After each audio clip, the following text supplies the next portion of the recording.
Hello, I'm Casey Neistat. Welcome back to the vlog. Today I'm doing an interview with YouTube's Chief of Business, Mr. Susan Wojcicki. Casey, I'm not Susan. I'm Robert Kyncl. How could you forget me?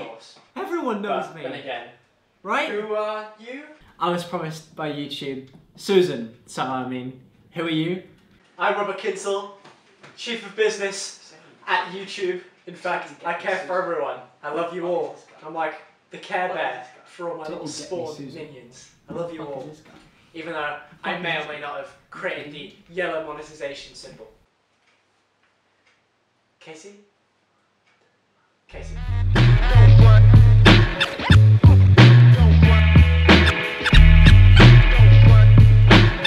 For those who are totally out of the loop, Casey Neistat released a vlog.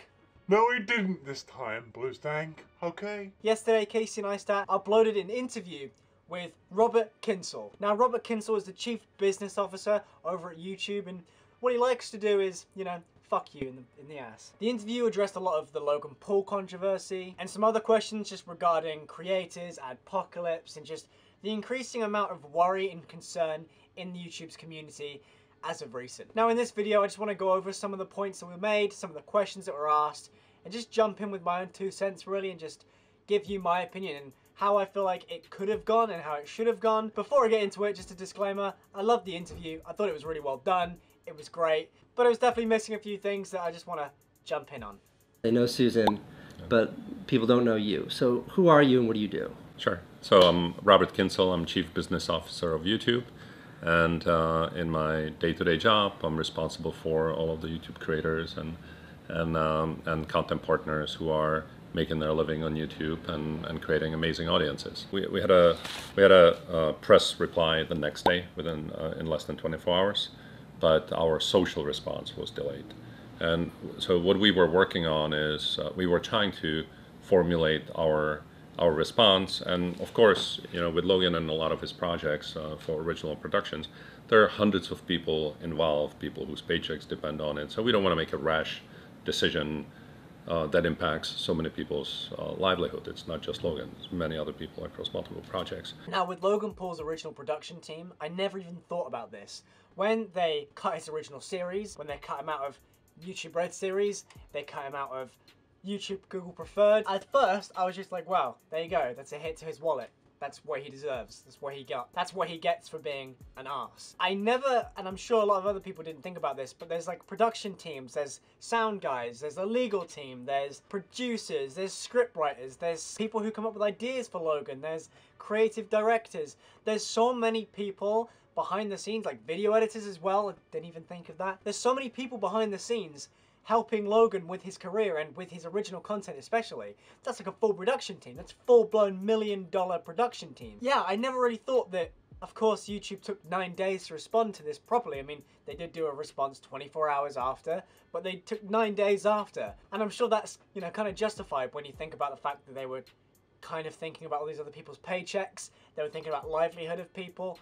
They didn't want to just fuck this guy over and then just, in part, fuck everyone else over. You know, they wanted to help and make this the best decision they could and be level with advertisers and be level with the audience and the creators and everyone around him. This is interesting. I never really thought about it like this, and knowing that YouTube were that grown up about it, which obviously they're going to be very corporate about it, but the fact they really thought about it in that response was a great response in my opinion as well. And Logan's actions have definitely been like looked at and analysed properly.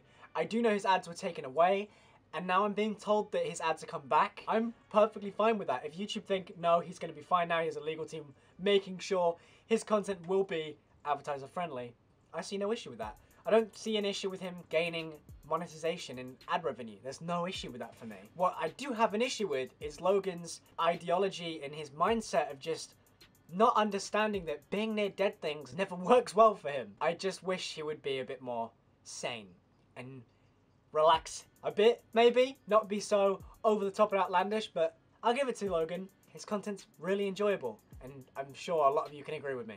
What do we want to grow? We want everybody to grow, but what do we want to grow a little bit more that maybe is underserved, that maybe needs the extra push? extra push in terms of our attention, extra push in terms of marketing, content funding, whatever it is, and then we put somebody on it and say, build a plan.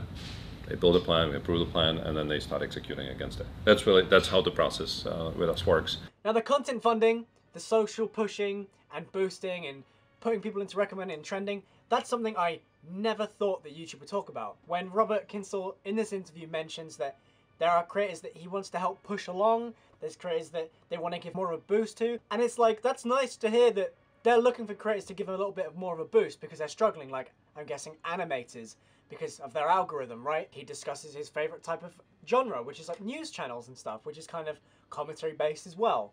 It's really interesting to see that they are keeping an eye on all genres and they're making sure that everyone on YouTube is looked after properly, you know? Everyone is cared for in their own way and they are doing their best to get around everyone, which I never really thought of too much, but now I'm kind of just sitting back here and like, maybe they're trying really fucking hard back there and we're just really hammering into them for the sake of hammering into them. What I did find interesting is how he said that there was a big lack of female creators and how like that's what they want more of. Thinking about that, it's interesting because a lack of female creators, I never even thought about that because at the moment all I'm really seeing is almost a 50-50 split between male and female creators. So yeah, it's definitely interesting that they're like, yeah, we want to see more female creators, so they boost more female creators. I'd like to see that more with artists, pushing more artist videos into trending and recommended. I'm definitely seeing more animated videos in trending, which is good because there's a lot more talent there, and I think showcasing talent, skill,